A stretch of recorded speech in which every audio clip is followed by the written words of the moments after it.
Bienvenue sur notre chaîne, votre source d'information sur la technologie, l'économie et les affaires. Aujourd'hui, nous nous plongeons dans un sujet aussi lucratif que controversé, l'industrie aurifère du Mali.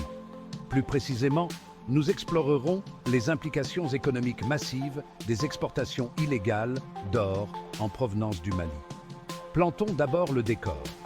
Le Mali, pays enclavé d'Afrique de l'Ouest, est l'un des principaux producteurs d'or du continent. Entre 2006 et 2018, l'or a représenté la part du lion des exportations maliennes, soit 68%, et a contribué à 6,3% de son PIB. Pourtant, malgré ces chiffres impressionnants, une grande partie de cette richesse ne semble pas profiter directement à la population malienne. Lors d'un colloque tenu en juillet 2023, il a été révélé que le premier bénéficiaire de l'or produit par les sociétés minières industrielles est l'État malien. Le gouvernement perçoit 54% de la valeur ajoutée de l'or, le reste étant réparti entre les actionnaires, les employés et les administrateurs des mines. Cependant, cette transparence se limite aux opérations minières officielles. Le véritable problème réside dans le secteur de l'extraction d'or informel, connu sous le nom d'orpaillage. Cette méthode traditionnelle d'extraction artisanale contribue de manière significative au PIB du Mali, mais fonctionne largement en dehors du contrôle de l'État. Entre 2012 et 2021, le Mali a exporté pour environ 25 milliards de dollars d'or vers les Émirats arabes unis, mais n'en a déclaré que 217 millions de dollars. Cela signifie que moins de 1% de l'or provenant de l'orpaillage a été officiellement enregistré. Le résultat ? Une perte colossale d'environ 14 000 milliards de francs CFA pour le Mali. Une hémorragie financière que le pays ne peut se permettre.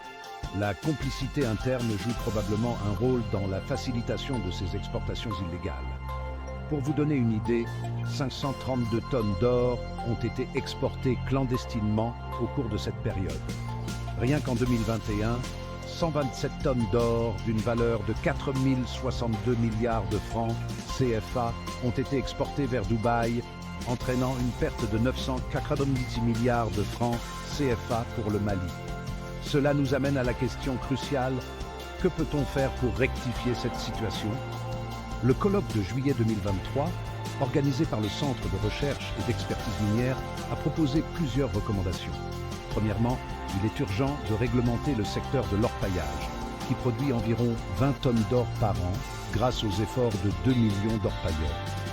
Des mesures telles que la création de couloirs miniers désignés, la sensibilisation des mineurs au cadre juridique et la mise en place de centres d'achat d'or centralisés pourraient contribuer à placer ce secteur sous le contrôle de l'État.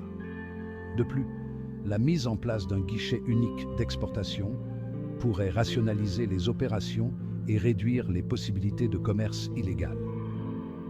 Le renforcement des capacités des organisations minières et la garantie de la traçabilité de l'or sont également des étapes essentielles vers une meilleure gouvernance.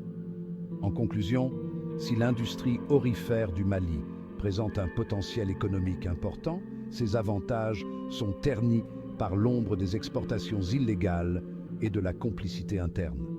Pour résoudre ce problème, il faut des efforts coordonnés et des mesures rigoureuses afin de garantir que le pays puisse véritablement tirer profit de ses richesses naturelles. Merci d'avoir suivi cette vidéo. Si vous avez trouvé ces informations utiles, n'oubliez pas d'aimer, de commenter et de vous abonner pour des analyses plus approfondies sur la technologie, l'économie et les affaires. Restez informés, restez en tête.